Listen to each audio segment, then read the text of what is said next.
So, let's get right into it. It ain't exclusive if it ain't a EMLN exclusive. It's your boy BQ, and welcome to the Low Key Facts Podcast. We're in the beautiful downtown San Ho, 408 Silicon Valley, and I'm accompanied by a very special guest, 45 minutes north of the South Bay, San Francisco Fillmoe's own, recording hip hop artist, entrepreneur, community leader, culture leader in the Bay Area, actively in the field during the protests, speaking with intention and being heard in any stage he steps on. I'm really inspired by his energy, will to fight for the people, the community, the minorities, black and brown people.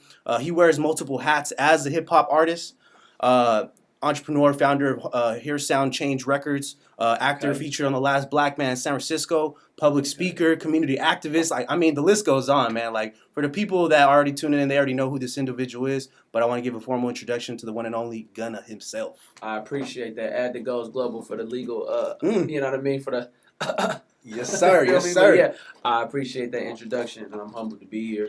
Woke up this morning, like, can't wait to get to San Jose and see what's about, man, on this side of the bridge. Definitely, I'm super thankful. You know, it's like I said, we were just talking about this off camera. Like, for San Jose to try to break in different geographics, it's more of a challenge because we had to make a name for ourselves. You know what I mean? Like, for me, I've been in situations where I try to physically go on the field in Oakland, or I go meet artists at their house, and I'm like, you know what, I'm trying to do this podcast with you, but I want to meet you first, so you see that I'm serious. You know what I'm saying? So then once they see that I'm with the shit, they're like, all right, let's give this guy a run. You know and you got the energy, man. Start moving around like you doing, and bring your podcast or have them bring to you. But I see this a year or two from now, or even maybe 6 months from now, being huge because you're providing something that we don't have a lot of, and we need more of. You know what I'm saying? So, definitely, I agree with that. I feel like the Bay Area has a super big opportunity when it comes to media. It's over 7 million people here. Oh yeah, off tops, and on top of that, you know, we generate 60% of the economy. You know what I'm saying? Like, through technology, through the businesses that are out here in the Bay. You know what I'm saying? Like, there's a lot of different attributes that we can go into detail. Man. But the Bay is where it's at. For the ones that are watching outside, y'all need to slide through. Thanks. But we're going to get right into it. I'm gonna transition slowly. I just want to ask you, how you doing? How you feeling, man? How's everything going? Today, I'm actually doing cool. I was out here on Friday doing production, me and my team, and it was dope. In San Jose? Yeah, we were actually in San Jose. I'm not sure what part. Is it a studio? It seemed like a mile from here. Okay. It was had to be Redwall Studio.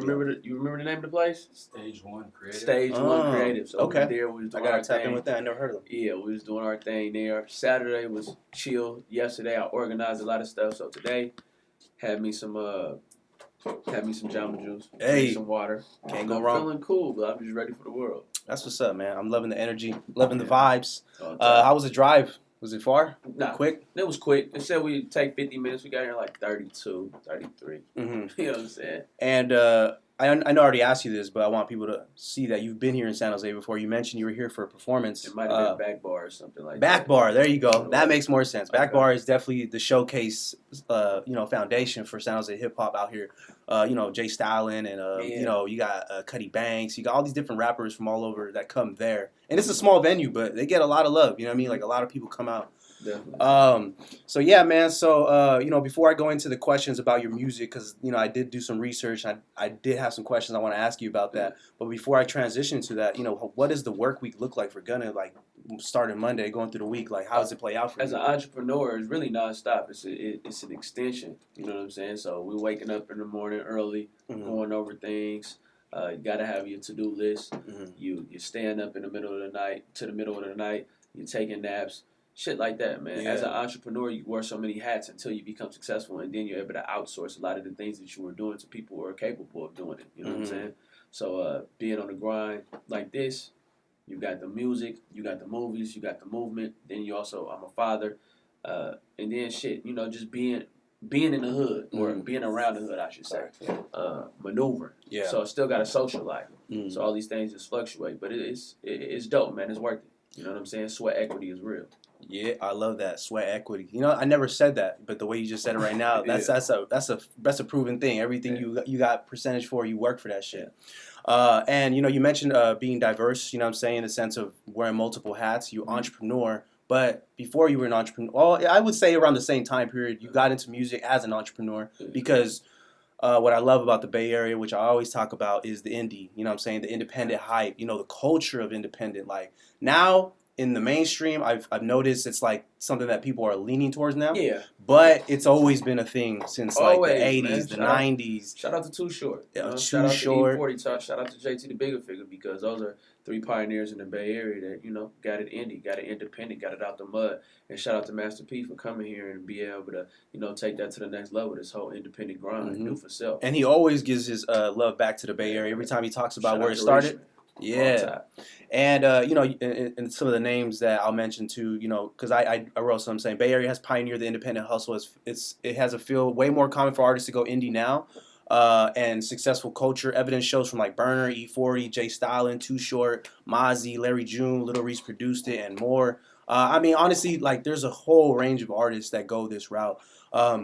Obviously, I feel personally, this is my analysis. You tell me if this makes sense. So in Silicon Valley, you know what I'm saying?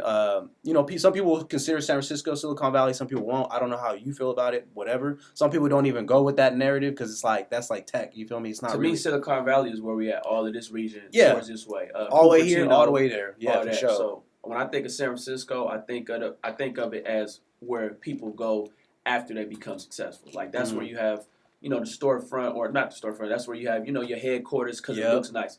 But the Silicon Valley is all of this around here. You know what I'm saying? Really towards this way. And what I'm getting at is like the culture. So just to give you a little background on Silicon Valley has been something before the name. You feel what I'm saying? Like the name itself has just been brought up more like in the early 2000s. And that became because, we created silicon, like an element of the periodic table that could sustain engine fuels in these rocket ships that go into space. Wow. So at the time period, the government was doing the space race between like Germany or whatever country, China, and exactly. And they were applying the pressure in Silicon Valley because they were like, out here is the place to disrupt the space. That's what one of my mentor, Reuben Harris, says, that people come to Silicon Valley to build the next disruption. They don't come here to just build a business. They come to change the whole industry. So that's why you got, Ubers, you got the Netflixes, the Apples, all that. And it makes sense. So when I reflect on that culture of business and then I look at the independent hustle of rap and hip hop, I'm like, it all fucking makes sense. Shit crazy, like, bruh. And one of the analysis people on SportsCenter were talking about, the Warriors, the Niners. They were talking about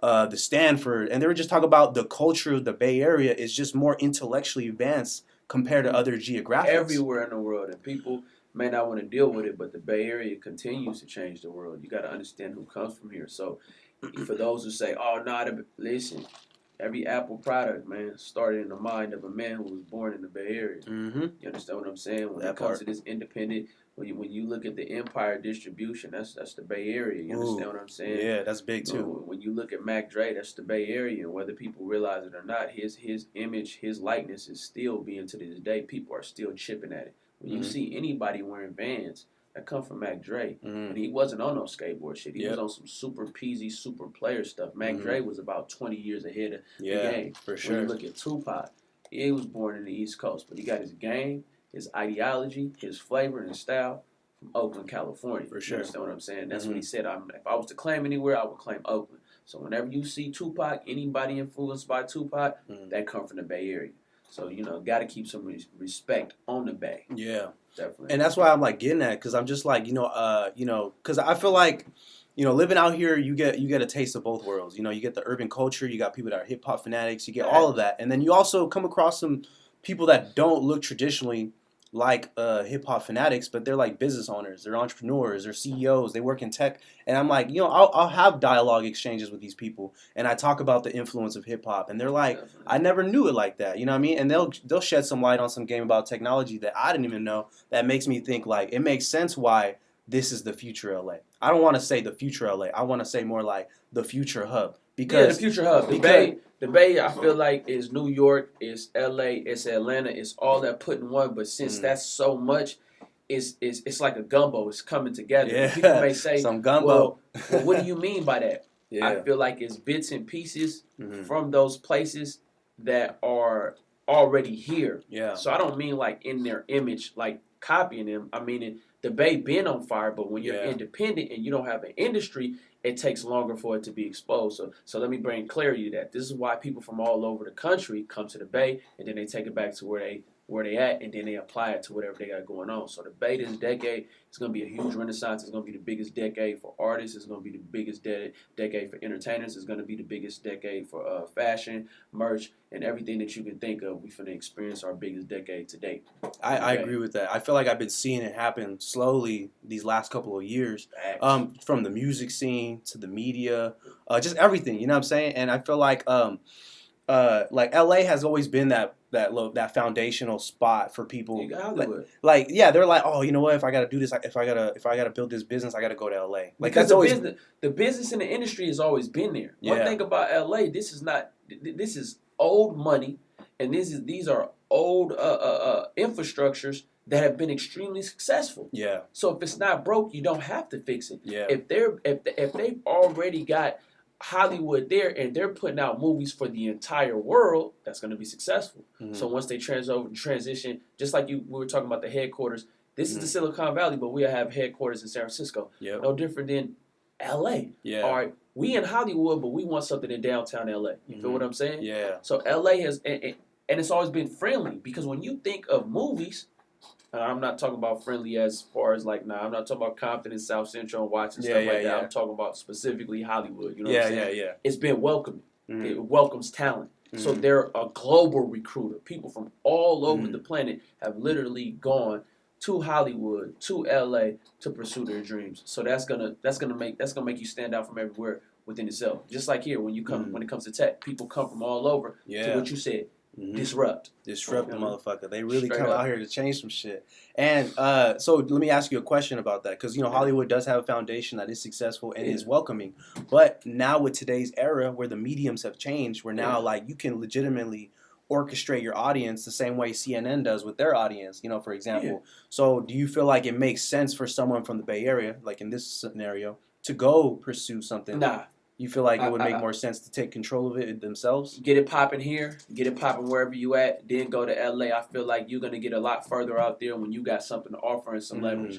I feel like LA is still lit, specifically Hollywood. I just feel like you're going to get further when they already know you got value, as opposed to being in desperation. Now, if you want to go out there, sleep in a car, sleep on a couch, couch surf or whatever, toodles to you. But I'm saying you go out there with something to offer, I feel like you're going to get a lot further in that big town or big city. Yeah, I agree with that. It's just strategy. You know what I mean? Like going in there, bringing something to the table, as opposed to you just freestyling, get your head cut off, be like, hey, we're trying to network with you. You know what I'm saying? All the time. It don't always work out like that. So I agree, man.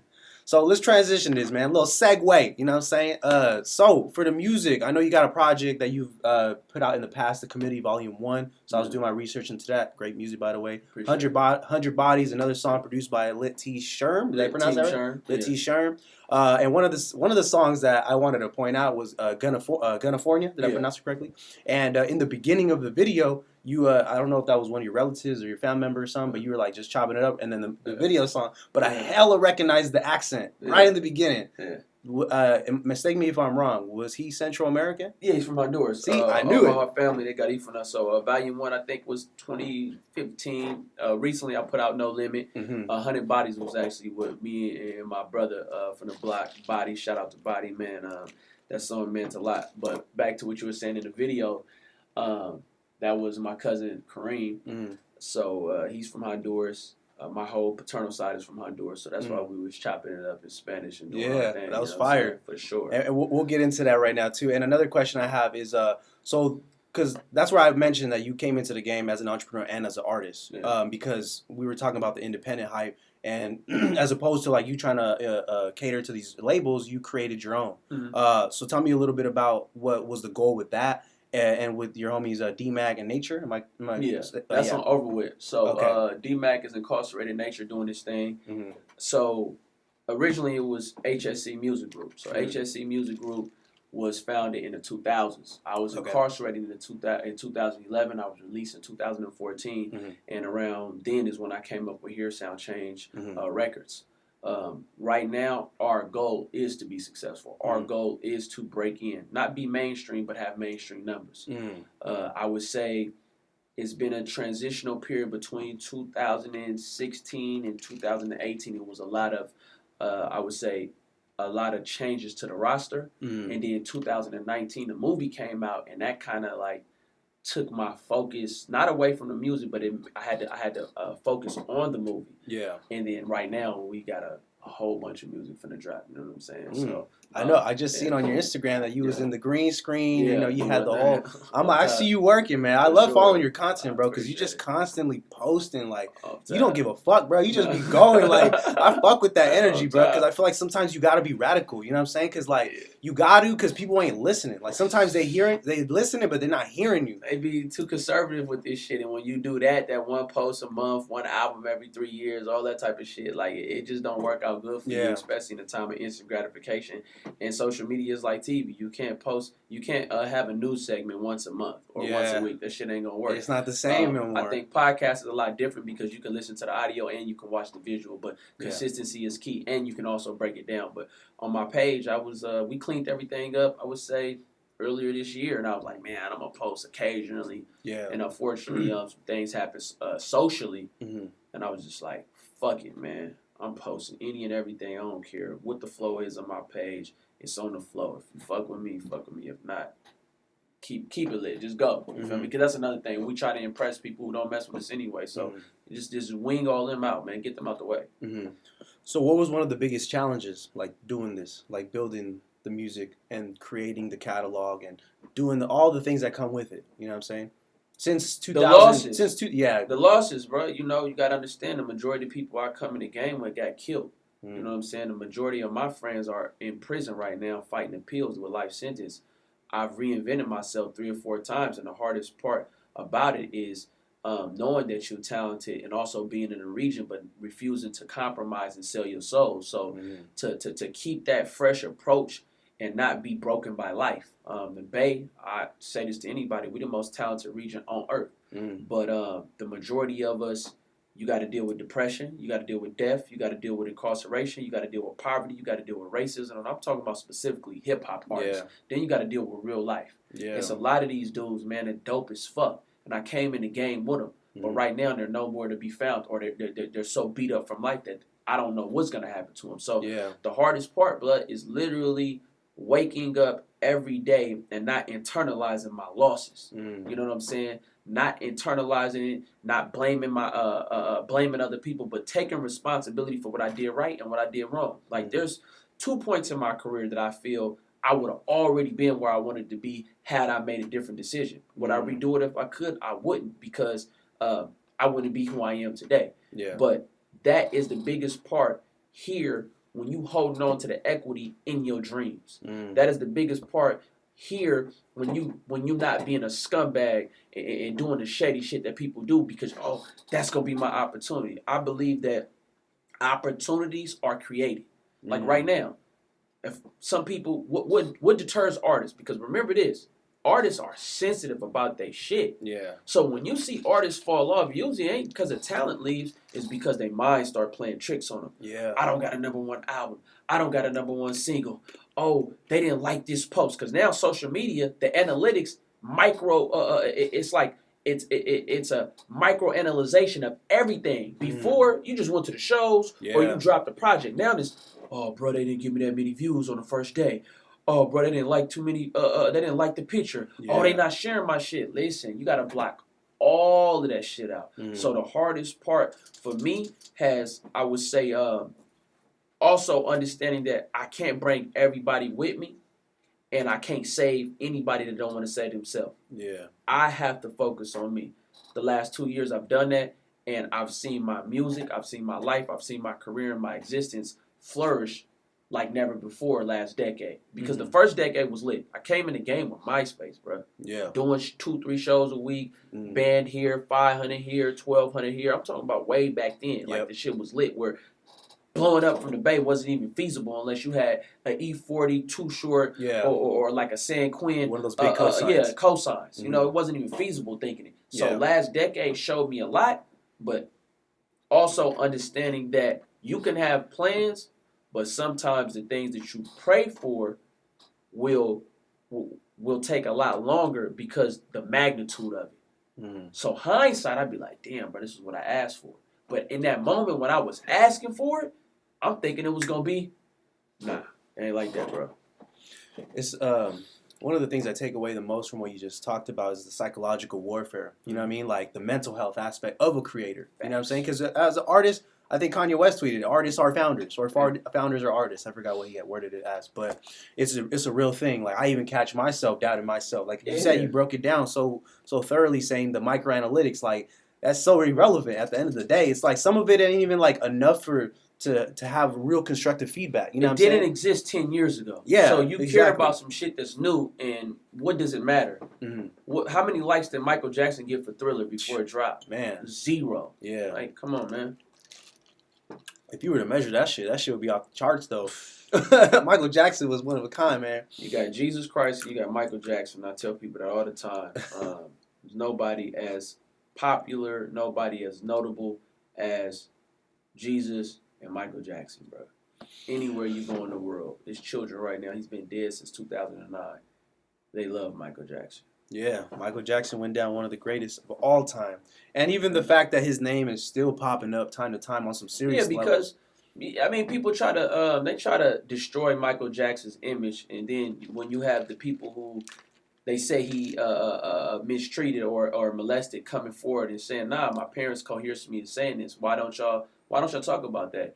I remember when this fuck ass documentary was dropped about Michael Jackson, and then they came along and they did they fact checked it. Well, the part that you said Michael Jackson touched you in during the time period that you were there didn't even exist in Neverland. That's why they took it off all the platforms. You understand what I'm saying? So the stories that y'all said happened during the time you were there, it didn't even exist in Neverland. Yeah. You feel me? But for the bag, this is what people do. Yeah. They drag you.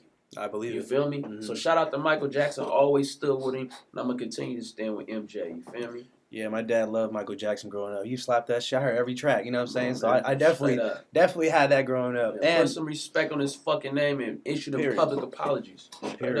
And another person that was talking about Michael Jackson was Kanye. You know, I do have to mention just to get your point of view on this, because right now I don't know if you've been keeping up. You know, Kanye's been ranting a lot against like Sony and all these different labels that have been, you know, basically giving slave deals for decades to a lot of artists, like very popular artists. And, you know, a lot of people that are they're artists, they're not business savvy. They're not people that are taught the operation and how to, you know, negotiate, how to do all these things. So when they come into the game, they're already told what it is, and then they think that's what it is. Oh, I get $25,000 up front, boom, or $250,000 up front, and that's it. But you're generating $2.2 million in revenue. Facts. So these are things that we're not really taught, and that goes really deep in the rabbit hole from like school. You know what I'm saying? Since we were brought up, we're not taught economics and all this shit. So you see Kanye speaking up about it. Do you think, as an artist like Kanye, with his situation with the gatekeepers in the mainstream industry, do you feel like his attack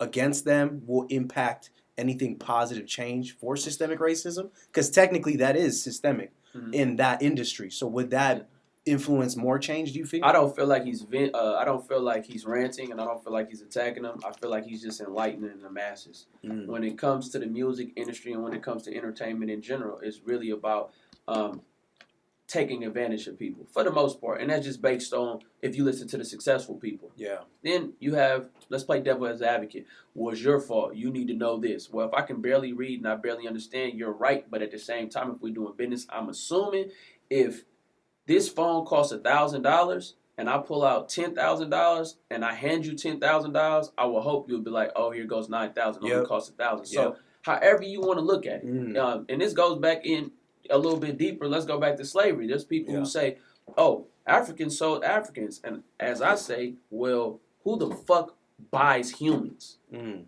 I don't give a... Right now, if we go to Walmart and you see a woman out there selling her child, are you going to buy the child? Oh, no. Exactly. So you understand what I'm saying? So you can't negate the fact that you have to participate in the fuckery. Yeah. And I'm not talking about the artist. I'm talking about the ultimately the violator. The gatekeeper. Now, this is the... Hey man, I built you up. I put the money into you, the advertising, the marketing, the promotion. I'm the one who brung you through this to be able to even make this. All right, well, let's negotiate and let's have it decent. 50-50 is still a good deal. Yeah. So even if you say, all right, you made $100 million, I'm getting $50 million off the rip. 60-40. But when you get to these situations where it's like, I made $100 million and you still owe me money. These are the type of situations that we're talking about. So when it come to Kanye West, It fluctuates. Unfortunately, right now, a lot of the stuff that he's saying, people are not really understanding that. No, this is some real shit that he's saying. It's just that he's been saying a lot of. He's been articulating a lot of fuckery when it comes to Donald Trump. Yeah. So now people are kind of like, oh, don't even let. Nah, he's saying some real shit when it comes to these contracts right now. Sure. He's speaking truth to power. But are people listening? Are the artists listening? No telling. But I believe when it comes to systemic racism, when it comes to change, when it comes to change in America, this shit is on the flow. Meaning it's inevitable. Yeah. Racism against black people, racism against Latino people, racism against Arabic people, and I'm including other people because I know that it's going to have a trickle down effect. Oh yeah, this shit is not finna be here for too much longer because we're also at a point where we're tired of it. It's exhausting. So yeah, I see a lot of liberation from the tweets that Kanye West is speaking, and it takes a lot of guts to do what he's doing. And I applaud him. And that's what I feel like his message was when he posted those pictures of Michael Jackson and Prince, saying that they were the first people to actually raise awareness to these things. They both were but killed. They were all killed. Exactly. They were all, their narrative behind their name was destroyed. That's real, man. I just wanted to get your 2 cents on that. And we're going to segue one more time, you know what I'm saying? Because, you know what I'm saying? So right here, this one's segue is going to transition a little bit more about tech. You know, I want to get a conversation with you because what I really appreciated about what you did was you went on the news. I don't know what news station it was. I don't know if it was NBC or ABC. It was about 6 of them. Yeah, I know there was a bunch of them. There was one in particular where you were talking about there needs to be more inclusion in people of color in tech, bridging gaps for people within the community, mostly tech companies, big industries impacting solutions and services in the Bay Area, generating 60% of the nation's economy. So knowing all that, you know, the fact that you raised awareness to that, you know, because I know there's people that talked about this, but the fact that you weren't the traditional person that would speak about it, you know what I'm saying? You would maybe hear from like a councilman or maybe like someone that's from the politician. Exactly. Excuse me, but the fact that you were an artist, that you had influence and people knew you, and you was like, you know what I'm saying, like you was just voicing that shit, you know what I mean? Like that's why I was like, gotta get him down here because I be talking about the same shit. Because just to give you a little background on myself, you know, I've been. This is like big background. You don't want to minimize yourself. Yeah, not a little background, big background. You know what I'm saying? So big dog status. You know what I'm saying? But you know, I grew up in South San Jose. You know, it's a low economic area, surrounded by Polynesians, Black, Latinos, just all minorities. Period. Yeah. But we're not minor, we major. So don't let them major. I love that too, man. Major. And you know, one thing I've always recognized about where I grew up in San Jose is that we were one of the most diverse cities. Like I know the Bay Area, period, is diverse. But like growing up, I always saw everyone around. He's my brothers and sisters. I was like, it sound like the city. That's how. So I was like, you know what, bro? I don't see the shit that other people see in other places. But you know, as I got older and I became more conscious and woke and like, you know, getting more educated, I started realizing like, damn, bro, tech is in my backyard and I don't know shit about it. And all I knew was that I'm a good salesman. I had a mouthpiece because I used to work at the mall. I used to be the guy selling the phones and shit. Like, hey, sir, what kind of phone you got? Definitely. You know, so I used to be a hustler. You feel me? So I did that for a long time. And really early, like at age of 20, 21, I realized I'm good at this shit. Like, I could do this on another level with something else. I just don't know what. And then eventually my mentor, Timmy Noea, he's my Nigerian homie, he told me about, bro, you got the skills to get into tech, bro. Like, because he was already tapped in. He's an account executive for this company called 8x8. And he was just telling me, like, bro, like, it's the same shit. It's just you're not talking to the consumers. You're talking to the business operators. And I'm like, okay, like, give me more game. Over time, I met another one of my mentors. His name is Reuben Harris. He's from San Francisco, as a matter of fact. Well, he's originally from Atlanta, but he stayed in San Francisco. His operation is called Career Karma. And basically, you would love him, bro, because he creates an app called Career Karma where they bridge opportunities for people of color to break into jobs as software engineers, to get hired as SDRs, to get hired. Basically, give them a job, give them a chance. And without a degree, you feel me? Like, without the degree, I got hired as a sales development representative at Memory Blue for about a year, you know, until I got laid off and all that. But beforehand, I didn't have a degree, you feel me? And that was one of my biggest struggles breaking into the tech, because I was like, if I don't got a degree, how the fuck they gonna acknowledge me? So luckily, my mentor Timmy, the one I mentioned, he gave me the alley-oop, gave me the reference because he knew the people. I got in, and guess what? I was one of those geniuses that you talked about on the news, saying like we have geniuses in our neighborhoods and in our communities that they not even getting a chance to speak to the person that interviews. You get what I'm saying? So the fact that I got that slim opportunity, I killed that shit. I struggled. You know what I'm saying? I gotta say I was good at first. I struggled, but then eventually I realized my true potential, and I was like, damn, bro, if I could break into tech. And if I could go into it even further, that's gonna open the eyes of people that grew up around me that be like, we could do this. Like and the only reason I'm not saying let's fucking bow down to these tech companies. That's not what I'm saying. I'm saying like I see it as like exploiting the opportunities that have been limited to us. Like we gotta break in. That's what Reuben said. You gotta break into tech. It's not like you're walking in. You gotta break in. So that's why I applaud him because my girlfriend outside, she's just started the program. She used to work at Nordstrom as one of the makeup managers, and she was a hustler too. She got mouthpiece and she's beautiful, so she know how to do her thing. But I started, she's so intellectual, and I was like, bro. I mean, I didn't call her bro, but I was like, yeah, that's you how can we talk out here. I was like, sis, girlfriend, all that. Bro. I was like, that's you bro. can do this though. You know what I'm saying? And eventually she caught on, and now she's 3 months into the program, learning coding, HTML, JavaScript, Python, things I still don't know. You know what I'm saying? But the point I'm trying to make is that all we need is the chance. Mm-hmm. All we need is the opportunity. And if we break in, we can actually show people around us that we can generate this revenue. Because let's be real. Right now in San Jose, an average household income to buy a house is $120,000. I don't know anyone making $120,000 individually.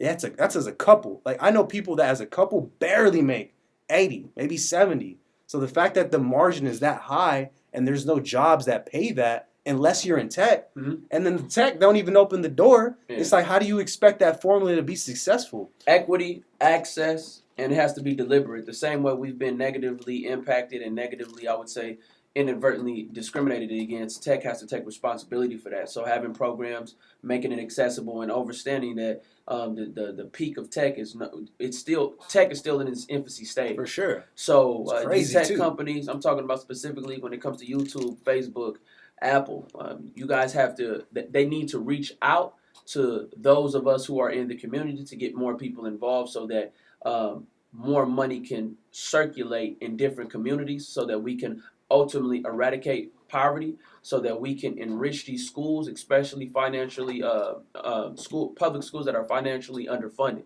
Mm-hmm. So tech needs to be held accountable, and I would love to speak with tech CEOs. Mm-hmm. Doesn't matter what company you work for.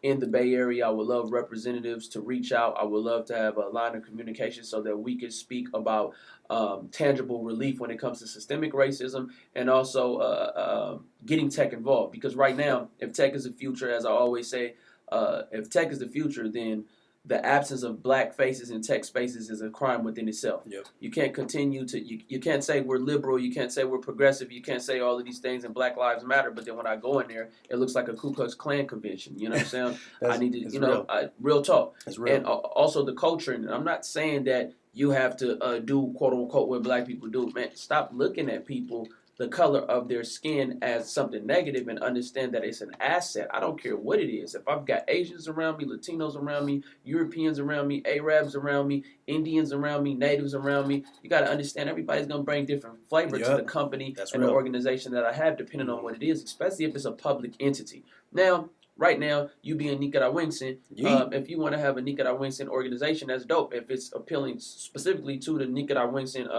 population, but let's just say you're going to do something that has to do with a population outside of that, then it would make sense for you to value diversity. Mm-hmm. And that's what people in the Silicon Valley, and I think throughout the United States, really don't understand right now. Mm-hmm. As the world progressive, you need to have a progressive approach to how you recruit people. Mm-hmm. This goes for Salesforce. This goes for Twitter. Mm-hmm. We don't just need black people, especially we don't need black people who are assimilated or black people who feel like they have to put on a different bravado when they're around you. No, we need culture. Yeah. Y'all dry ass culture is not where it's at. Yep. Right now, when you look at who controls the cool and who's controlling the algorithm, it's not that dry ass shit that they own. So this is another thing. I understand y'all having a bag, but y'all culture is lame as fuck. Mm-hmm. So you feel me? Y'all need to get with it And understand, this is not the 60s, this is not the 50s. We're not doing all that politically correct shit. I'm not putting on a suit to holler at you, man.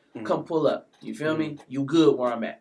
And let's holler. Let's talk about money. Let's talk about economic growth. Let's talk about educational advancement. Let's talk about really molding the future. And let's put actions with our words, because it's a lot of talk. Black Lives Matter, Black Lives Matter. And what I mean by that is Black Lives Matter is a movement. It's not a moment. So Black lives do matter. But stop saying that with your pocketbook closed. You feel me? Stop saying that with these tears, and then the next day, you going to Starbucks and getting you whatever you... Nah, bro, we not on that. If Black Lives Matter, which they do, reach out to people that you're uncomfortable with being around. You feel me? Not just the person that you went to college with. Not just the person that oh yeah, I've got the black friend right here. Nah, man, we're not doing that, because they may even feel uncomfortable crossing that boundary. Yeah. Deal with somebody that you know is knowledgeable so that we can make an impact. You feel me? That part, man. Shout out to 4HD, man. That's Jamal True Love. That's Stunner Man 02. And that's Daenerys Thompson, man. 4HD, man. We've been mobbing as far as this, as far as the movement goes. Speaking truth to power, pertaining to racism, systemic racism, police brutality, and all that fuck shit that's been going on. And that's one of the things I wanted to mention too, about Jamal, because you guys have been moving as a unit, as a collective, and you guys have been going from city to city, from protest to protest, and it speaks a lot of volume, you know what I'm saying? Because people know you guys, they know you from the streets, they know you guys from the culture, so they see that as like relatability. It's relatable, you see what I'm saying? And it motivates me to want to be a part of it, and anyone that looks like me. So kudos to you guys for that shit. And about the tech company thing, like, I love how you said that having diversity is an asset, because it's like that's how it should be perceived. For sure. Because it's like, if you have a potluck, we don't want unseasoned chicken, we want fucking fried rice, we want some nakatamales, we want all that. We want some tamales, we want some chicken adobo. We need all that. We want some barbecue chicken. We want apple pie. We want all that, bro. That jerk chicken, Jamaican food, shit. We want all that, man. I feel that, man, for surely. And so I want to transition into the dope stuff you did in the movie The Last Black Man, which also included Jamal True Love and your homie Stunner Man too, right? He was Stunner Man 02. Yeah, Stunner Man 02. I see him doing the footwork. Shout out to Stunner Man 02 and 02 Juice. I follow his Instagram. I see him doing footwork on the ladders and shit. Yeah. I'm like, that's my shit right there. Slow feet don't eat. That's the motto, you know what I mean? So yeah, man, I watched that movie when I was going to Puerto Rico. Watched it on the plane, and bro, I cracked a few G tears, no cap, bro. Like there was a few moments where I was like, man, I felt that shit. I love like the illustration of like the gentrification. Yeah. I love how you guys really showed like the completely foreign, like how you say, it's like two different worlds. You get what I'm saying? Like when you encounter the worlds together, it's like there's like friction, and it's not friction where they're funking. It's like they just don't understand each other. It was two realities existing simultaneously. Yeah, two realities coexisting, exactly. Like they were just there. So just to give a little background for the viewers, because I'd be forgetting as an audience. I'm so involved in the conversation, I'd be forgetting. All the time. So Last Black Man. Hold on. Yeah. Pixar was founded in the Bay too. I know this is hella random. The whole time I've been thinking about Steve Jobs and Apple. Pixar. I didn't even know that shit. There's a lot of companies. Emeryville. It's right there in Emeryville. Damn. Go ahead. I went to Emeryville to play Pop Warner. Okay. We didn't lose though. No, it's playing. So just to give a little background on the movie, you might be able to help me illustrate this better, but from what I have written down, which is a great film, illustrated about current society, gentrification, climate in the Bay Area. A lot of details stuck out to me. Choices of characters was one of them, because I noticed like the group when the character's name is Kofi. Is that how you pronounce Kofi? it? Kofi. I'm sorry. Yeah. Kofi. And when he passed away, it was you, the other homie Jamal, and then Stunner Man, and just like the way you guys reacted to when his passing. You see what I'm saying? Like I felt that pain, because I'm like, bro, that even though y'all be talking shit to each other all the time, like, bro, it's just that's the love. You get what I'm saying? That's the love. So when something real happened, you know what I'm saying? Like people didn't expect that, knowing that you guys treat each other like that, but it's not really the way people imagine it. Yeah. And to get that reaction when Stunner Man was just like, he's about to take off on her. He was just like, bruh. And I was like, damn, bro. I felt that shit. That's when I cracked my G tier. But that's what I was saying. Like, that movie was dope. You know what I'm saying? I was doing my so it's a 2019 American drama film. It plot centers on the efforts of young black man trying to reclaim a childhood home, which is a real ass scenario happening every day in the Bay Area.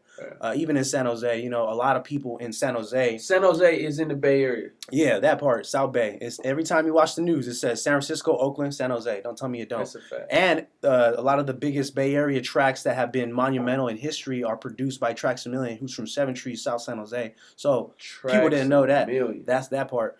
But yeah, man, so that story I feel like was really relatable because I know a lot of people that sacrificed their homes that they've been living in for like 10 years, 12 plus years, 20 years to go live to the valley, like Modesto, Stockton, Tracy. Sacramento. And those are, my sister moved to Manteca. Like they're beautiful cities. They're great. It's future potential neighborhoods and suburbs. But I know how it feels like to not want to leave home. You know what I'm saying? Like, luckily my parents, they own their house, but not everyone is fortunate to be in that same situation. So I thought that's what I loved about the movies, that y'all talked about the main issue in the Bay. Gentrification. Yeah, exactly. So I mean, was that your first movie or was that one of the movies? That was my first film. Okay. Not my first time acting. I was in plays prior to that, but that's my first movie. So how was it feeling? How did it feel to film in a movie in your home city, in your home section? Because was it filmed in Fillmoe? It was filmed in the Point, but a lot of it was supposed to be based in the Mo. But where we stood was the bottom of Harbor and West Point, in the Point. So how did it feel just to be like in the area? Phenomenal, man. Like honestly, to be in the biggest movie to ever come out of San Francisco, as far as being about San Francisco with San Francisco natives in it, it's like it solidifies your legacy forever. Like it'll live. As long as you come to San Francisco, that'll be the movie that they'll talk about forever. So for as long as I'm here, they'll talk about, have you seen The Last Black Man in San Francisco? So to not only be involved, associated with it, but involved in it and being able to travel the world. Because we went to Switzerland, we went to London, we went to Paris. We were able to go to the Netherlands. Well, we went to Paris and the Netherlands for recreation, but we actually went to London for a film festival. We went to Locarno in Switzerland for a film festival. Then we were also able to go to we went to Utah for the Sundance Film Festival. So to be involved in that movie, for it to, I mean, you in San Jose and look at the reaction that you had, to be involved in that, man, is something that not even I could have even asked for, especially it being from about San Francisco. And I pride myself in being from there because despite us having this talent, oftentimes we're overshadowed. We're overshadowed by a community that has always had the spotlight, which is the LGBTQ community, is the Castro. People don't understand that. The Castro is in San Francisco, but there's more to San Francisco than that. You know what I'm saying? You got Lakeview. Yeah. Mission. You got Sunnydale. You got the Mission, Excelsior. You got Geneva Towers. You got Alameda. You got Potrero Hill. You got Valencia Gardens. You got Army Street. You got Fillmoe. You got The Point.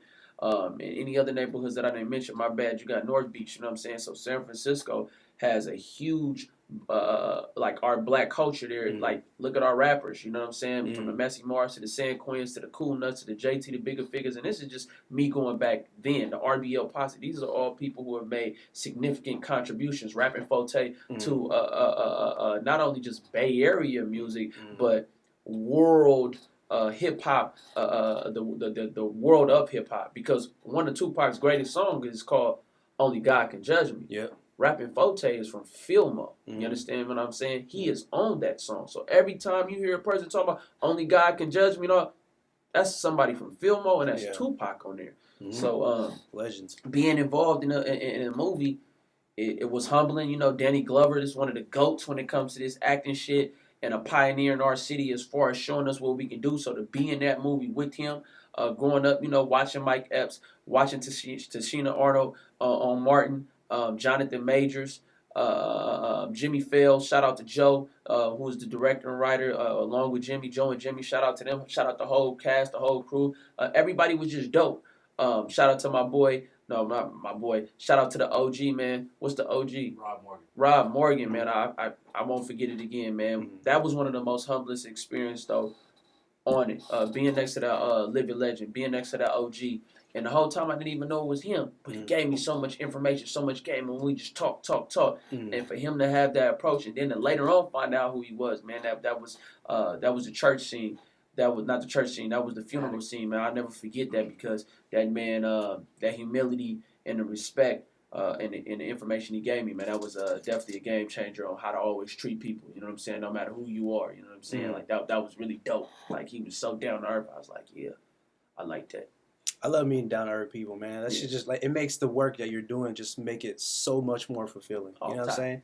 And you mentioned like your marketing campaigns for the movie. You guys travel different places. I thought that shit was sick because I was looking down your content and I was seeing you. It was hella funny because I think you were in London or somewhere where like it's like UK or some shit, and you was just like, hey, what's up, man? You was just talking to people and they low key spook. They just spook because they just see people like from the Bay Area, and everyone knows. Yeah. If you're from the Bay and you travel anywhere outside of California, people feel that energy. They just know you're not from here. You know what I mean? That's why I hella like laugh when I seen that because I was like, I hella relate to that shit. Like people be spooking when they can't comprehend the energy. Nah, it's all love, but they just don't get it. Just like how we dance with women in parties and stuff like that. I didn't know that wasn't normal. Most people just stand there and the woman dances. Here we interact. You know what I'm saying? So our whole culture, yiking and all that. Yeah, exactly. Our whole culture, man. We interactive and we high energy. Mm-hmm.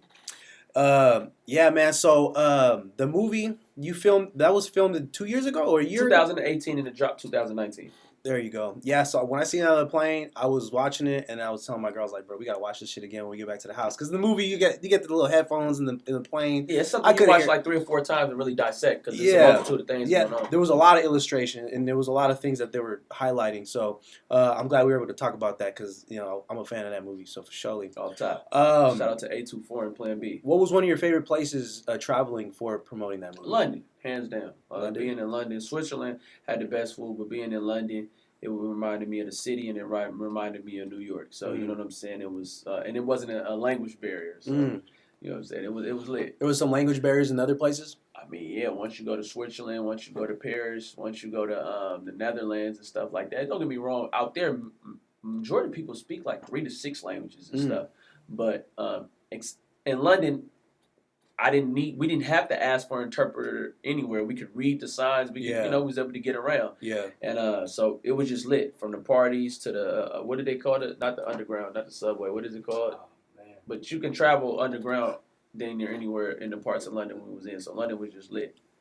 There you got the Tesla tunnels. Yeah. You know what I'm saying? Because they building those things. Yeah, man, that's dope. Honestly, like I said, it's really inspiring what you did because you made a movie in your hometown and you got to travel the world to promote your movie from your hometown. So you're basically representing your culture everywhere. And I got to play myself in the film. And that's like one of my dreams. You feel me? Like one of my dreams is to either create my own movie or be in a movie and you do it. Be able to write the script, go over it, beast up, and don't look at nobody else. Just start filming that shit, bro. Yeah, get the funds. So luckily, we getting started slowly but surely. Yeah. So one of the things I was excited to talk about because I was gonna go into in the very beginning, but I wanted to save for the best for last. I want to talk about a little more deeper into the culture. You mentioned that your family and relatives are from Honduras. Yeah. And this is the first time. How do you pronounce the other term of Hondureño? Like how do you pronounce it? Oh, so Honduras, of course, is the country, but out there you have the Mosquitos, and then you've got the Garifuna people. So the Garifuna people would be the black population. Those are the population of people who descendants. Nah. So I tell you what happened is back in the day it was a slave ship. The slave ship got taken over in Belize, and then the Garifuna people went from Belize to Honduras. There's some in Nicaragua too. And Bluefield. So for sure. That's why I was like, I didn't know that. I didn't expect that. You feel me? A lot of people don't. But my name, my government name is Garifuna. Like. My name. So your actual name is Garifuna? No, my actual name is Isian. My middle name is Lalime. Those are both Garifuna names. Like Lalime was he was an accountant for Garifuna people after they got into it with the British, I believe, in Belize in World War II. So both of my names are based on Garifuna history, Garifuna culture. What really certified it, because I have one of my best friends from Hondureños. He's from Honduras. They call him Catracho. That's Catracho. Yeah, I call him Catracho. And I knew it was official that you were from Honduras. Because, anyone can say they're from anywhere, right? But when I seen your content and you was with the machete and you was just chilling with I was like, that is the most Central American shit. Yeah. My grandpa does the same shit, walking around with his machete on his waist and he just cutting up grass. Yeah. I'm like, that is the most Central American shit. They don't get no more Central American than that. Yeah. So tell me about, did you already visit your home country when you were a kid, or was it more when you got growing older? up? I've been to Honduras, I believe, 4 or 5 times. So again, my father's out there right now. I've started going out there in the early 90s when I was still, I might have been in first, second grade or whatever. On my paternal side, like I said, English is a third language. The thing is, growing up though, it is a cultural confusion because my mother, her being a black woman, me living in black environments, I would be asked, "Oh, are you Mexican? Or are you a black Mexican?" Or when I would go to Honduras, it's like, "Oh, are you going to Africa?" So these were things that kind of made me resent speaking Spanish and resent the culture, because it's like, damn, it is a confusion. And there wasn't anybody there to just bring simple clarity. Like, listen, you got black people in Honduras, you got black people in the United States. All of us are descendants of the continent of Africa, both by way, unfortunately, of slavery this time around. You know what I'm saying? But I put by way of slavery because some people came over here by choice. Like my Nigerian partners, my Liberian, Ghana, all of those. Those are people who still know what country on the continent of Africa they come from, what tribe, what region, what area. So, they are able to, unlike us, unfortunately, when we came here on them ships, on my mother and father's side, we've been displaced and detached from that. We know that's where we're from, but we don't know what part. You know what I'm saying? Of course, West Africa, but I'm just saying we don't know the specifics. So it wasn't nobody when I was younger to explain any of that to me. So I had to figure it out on my own. So going to Honduras was always lit. Because that's where all my family is from. Recently going out there and being able to go out there with my children, that was dope for them to be able to experience and stuff like that. So growing up, again, to a certain extent, it's a confusion until you're able to probe for clarity and have a better understanding of it. And I think that's fair, because I still to this day have challenges identifying like the roots of all the family tree for my family and how we migrated from this place to that place. And I think that's a common thing in the Latin community, that they have identity issues when it comes to like black people actually being from the roots of that culture. Bruh, like it's black people all over Central America, all over Mexico. But if you're not, I feel like when you live there, you know this. But when you're like first generation, like it's a lot of people from Honduras, Nicaragua, El Salvador, Guatemala and stuff that don't even claim it. And even if they do, they don't know that it's black people over there because they haven't returned to their home. Facts. So when you go out there, it's a common occurrence to see Gariba. If you go to Honduras, ask any Catachos, they're gonna be like, oh, I know the Gariba people because we're all throughout Honduras. But if you haven't been there, you wouldn't know that. And then when you watch novellas, black people are like absent unless they're in servitude. I mean, darker skinned people in general. Just like when you go to Central America and Mexico, those are darker skinned people. You know what I mean? They're like you with a 10. You feel what I'm saying? My mom's dark as fuck. So, so you already know what I'm talking about. But a lot of people don't even know that on the novellas. Like those are more like the Spaniard, Hispanic. As opposed to commercial content, like the Mayans, the Incas, the Aztecs. That's their land. You feel me? And those are dark people. You feel me? With hair like you, but they're dark people. They're more reddish. They're like Native Americans and stuff like that. Like that's their color. And that's why I was excited to bring you down too as well, because I wanted to educate people about this. Because Central America, and that's the thing too, being one of the only Nicaraguans, because that's the thing too, San Jose is different from San Francisco in this way. We're not as deep in the Latin culture with diversity. We're more strictly like more bigger population in Mexicans, and then a smaller quantity of like Latino Central Americans. So different. It's way different. It's like in the city. El Salvador, Honduras, Guatemala, Mexico, and then you may even find some little sprinkles of Ecuador, Brazil, Venezuela, exactly. You may get to South America, and that's why I love going to the city, because I felt so like, damn, bro, I finally get to eat my food over there. You know what I'm saying? As a matter of fact, pupusas is from Nicaragua, right? That was from El Salvador, but those are delicious too. No, that's all good. Those are delicious too, though. Yeah, I gotta go to the Nicaraguan spot. I'll put you on Oye Managua. Next time I go to the city, I'm gonna hit you up. It's called Oye Managua, right there on Mission, right across the street from Safeway. We already been there, bro? Gas. What is it? It's called Oye Managua, right there in front of. Just text me the name. We're gonna go there today. I'm gonna go there today. It's all good.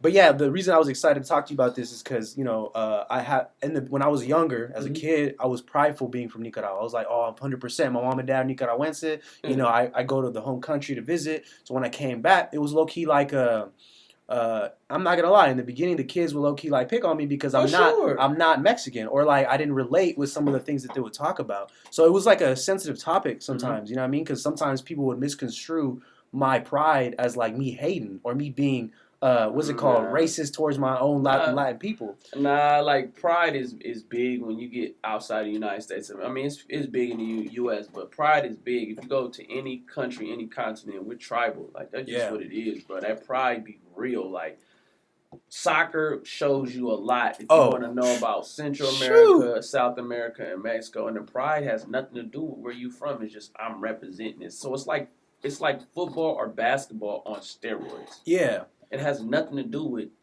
I don't like you or whatever, but I'm just hella prideful. I'm hella happy to be from here. Exactly. So like me as a kid, I didn't know the difference. I'm just like, these motherfuckers hate on me. Like I don't know what's going on. And it wasn't until as I got older I realized the roots of like why people view certain things, why they don't, and knowing the difference between ethnicity, nationality, and what was the other one?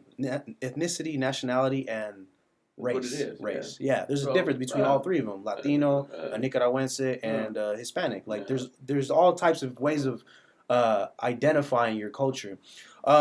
So I want to go into a little bit about your experience over there in Honduras, because for some people that don't know, they labeled it the murder capital at a point in time in history. Yeah, you get your ass killed out there. And I know like there was a lot of corruption because of the MS-13 and just kind of like I'm sorry. I wouldn't say it's corruption. It just ain't really messing with these gringos. So they say it's corruption, but shit, it's motherfuckers getting it how they live for real. Yeah, exactly. And like the United, I mean, shit. This is gonna go into a subject of like the United States, but like America has been known for like exploiting these countries, like Honduras, fucked over the world. Nicaragüense, the world. But the one I'm familiar with is in Nicaragua in the 80s. My parents, they migrated over here because of the Civil War, because they were fighting the Sandinistas against the government, and who was funding the arms? CIA. Yeah, exactly. They were, and you know what they were doing? They were funding an ammunition, and then Nicaraguense's payment was cocaine. Where did the cocaine go? The streets. Talking about. And it's crazy because like I didn't know this shit until like recently. I'm like doing my research. All this shit intertwined, man. The cartels couldn't exist without the government, the U.S. or whatever. You build people up, but in Honduras, I always liked it because it's just a level of savagery. And when I say savagery, I mean that in a sophisticated way. It's more like you're gonna treat me good. If not, I'm gonna treat you bad, and we're gonna hold each other accountable for our actions. We're not really gonna go to court and go to trial. You kill my cousin, I'm gonna kill your cousin. You know what I mean? You got a problem with me, I got a problem with you, and nobody, no outside entity is gonna get involved. Yep. So when you look at the murder capital, one thing you got to emphasize is it wasn't a lot of random acts of violence. It wasn't just like, oh, you're alive, I'm gonna shoot you. This was people going back and forth over drugs and shit, and men were all over for economics. So also understand that when you've got a lot to gain, you know what I mean, you're gonna go to war for, whether it be strawberries, whether it be cocaine, whether it be gold, whether it be diamonds, whatever it is you feel like gonna feed you and your people. So it was the murder capital of the world at one point in time. They say it's corrupt and shit like that. I would for sure like to see a better quality of life. I would like to see a lot of the natural resources preserved, the rivers, the lakes, and a lot of the land. So that's one thing I would definitely like, because it's so much beauty out there. Yeah. Definitely don't want to see it destroyed in the name of capitalism. Yeah, and that's the thing too. When I say murder capital, like that's a narrative that media created. When you actually go to Central America, it's beautiful as fuck. Yeah, it's the middle of the hemisphere. It's always warm. So don't let these white folks. Oh, it's dangerous. No, white people is getting kidnapped. White people getting robbed because they know y'all got the money, and that's just what it is. Me going out there, I've never had a problem. Never had anybody look at me because I'm from America. No, it's white folks, gringos. So be clear about that. When y'all reading these papers and shit, when people reading these papers, understand. Those narratives are specifically for white people. Yeah. You go to Honduras and you black, they pretty much know shit. You ain't got much more than what I got. Yeah. You know what I mean? So you good. Off top. And man. So just wanted to shed a light on the Central American culture because I think it's beautiful. It's amazing. A lot of my perspective has come from just going back to my grandma's house, sleeping under the roof. I can still see the sky from the ceiling. Like, you know what I'm saying? It's a real homemade house. Like, you get to really experience perspective. You know what I'm saying? So when I come back over here and I see people tripping about like, oh, well, he said, she said shit. I'm like, bruh, I'm trying to get this back, bro. Like, I got my cousins tripping. Like, they struggling with real shit. I got cousins naked, man, kicking cans and play soccer and shit like that, but they still happy. And they happy. Yeah, and that's what I'm trying to get at is the perspective. Motherfuckers are happy with what they got, and it really just be like just their family. Because you don't know. You don't know what you're missing if you don't know you're missing it. Yep. You feel me? So out here we exposed to he's a billionaire, so my life is a piece of shit because I don't have $1 billion. In all actuality, it's not, bro. You got your family, friends, you got food. It's cool to be ambitious, but appreciate what you got and want more. You know what I'm saying? Yeah. Back there, it's a lot of peace and tranquility. I was out there summer 2018, and the peace and tranquility that I experienced out there was second to none. You feel me? Mm-hmm. Wi-Fi was pretty terrible where I was at, so I was detached from social media. Oh yeah, for sure. I was just living in the moment at that time because I was on the outskirts. I was actually in Limon. That's where my family is from. Okay. But, I mean, it's Wi-Fi out there, but where I was, you gotta at, go to shacks for it, right? Huh? You have to go to places to go on the internet. Oh right? no, that shit booming now. It's lit. Okay. It depends on it depends on where you paying for it, but it was like a 3-layer home that I was in with like 13 rooms, so it was hella people, hella family members pulling at the Wi-Fi. It wasn't even like the Wi-Fi was slow ass service type shit. Because Congested. there was so many of us in that motherfucker. So I would get good Wi-Fi like 2-3 in the morning. But I say all that to say, man, like it's so much more to life than what you think. Yeah. Especially when you detach from the electronics. Yeah, for sure. And that's why I'm grateful for all the experiences of going back home, because it just gave me so much perspective, and it just made me just like really, really appreciate what I got. You know what I'm saying? Because my dad, you know what I'm saying, he migrated over here at 18 years old. He went to Miami with his visa. And keep in mind, visa's like a temporary stay, right? They say like, oh, you can come. My dad said, fuck that, I'm staying. You know what I'm saying? After 2 weeks, he went to the LA migrated to San Jose. I never understood why he came straight to San Jose. I still ask him to this day. But ever since then, you know, he went from working at Shakey's Pizza, classic landmark spot on East Side San Jose, Jack in the Box, truck driving, went to real estate, was booming a little bit, economy crash, fell off, went back to school, and now he's an IT troubleshooter for a tech company.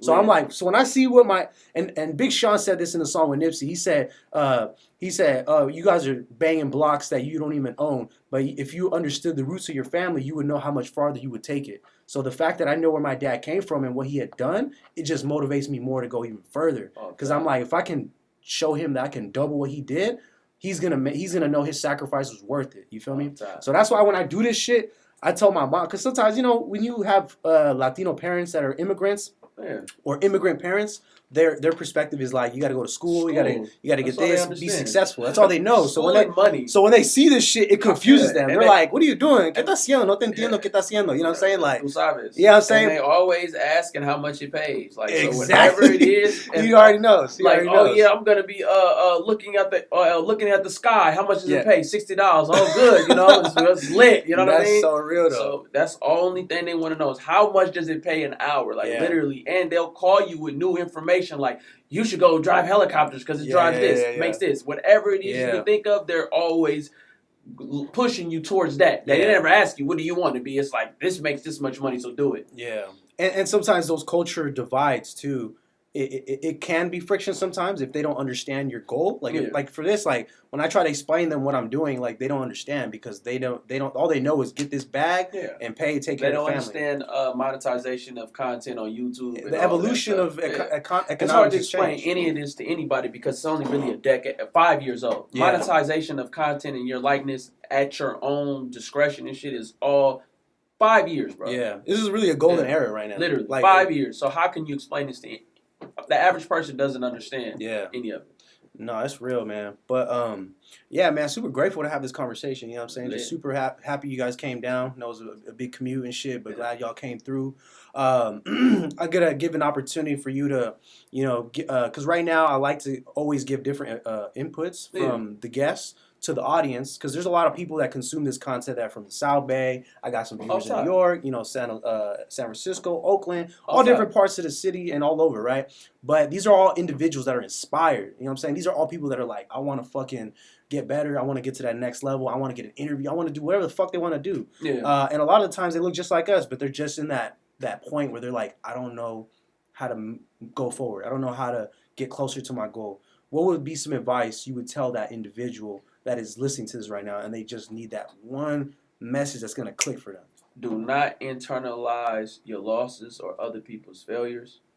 Only relate to the wins. So when you look at people, it's cool to learn from the mistakes that they made, but don't carry it. When you look at yourself, don't worry about what you failed. Worry about what you did right, fix what you did wrong, and move forward. Every day that you wake up, you need to focus on what you got going on. Appreciate the moment, plan for the future, be grateful of the past because everybody didn't make it to see this day. You know what I'm saying? When we say the present, we mean it's a present, it's a gift because it's not promised to us. And it may sound cliche, but you go to the graveyard, you go to the hospitals, there's a lot of people that didn't make it this far. So don't be don't be deterred by other people's success. Be inspired by that shit. Yeah. Don't feel the pressure. Oh, this person got this and that.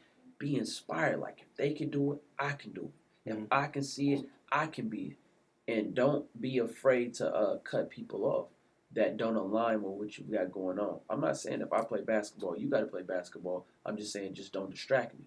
Yeah. Appreciate your family. Appreciate your friends. Have a balance. And be willing to sacrifice sleep. You know what I'm saying? Soberly. Don't do no dope to stay up and shit like that. You feel me? I got to emphasize that because you got people out here who want to stay up for 30 years straight. No, man. Get you some rest. Drink you some water. Health is wealth. Consume as much green as you can. You know what I'm saying? Whether it be kale, whether it be spinach, all these things. Consume fruit because your body is your temple and shit like that. And that energy that you need. And stay focused. You're going to do it. You can do it. You will do it. But don't be no know-it-all. Don't be you can't tell me nothing. And be humble and be hungry. It's 2 words. Be humble, be hungry. Man, you probably give the best fucking outro I've ever had on this podcast. No cap. You know what I'm saying? I appreciate that because a lot of people, you know, it isn't cliche. Like what you said, it's real. You know what I'm saying? Because a lot of the thoughts that we have are negative on ourselves. We're our biggest critics. And Nipsey Hussle quoted this. He said, the highest human act is to inspire. And I feel like that's real because people are in search of inspiration every day. So if you can get that shit, leverage that shit, keep going forward. And right now I want to give an opportunity for you to, you know, shed a light on all the links, your music, everything that they can support you. How can they support you? At GunnaGoesGlobal. Just follow me on any social media platform that you're on and get involved. I'll be making a lot more announcements right now. Follow me. See if what I'm saying right now is what you're feeling. Get on Instagram. That's what I'm on the most. At GunnaGoesGlobal. I'm pretty sure it's going to show it on the screen or in the details of this YouTube post.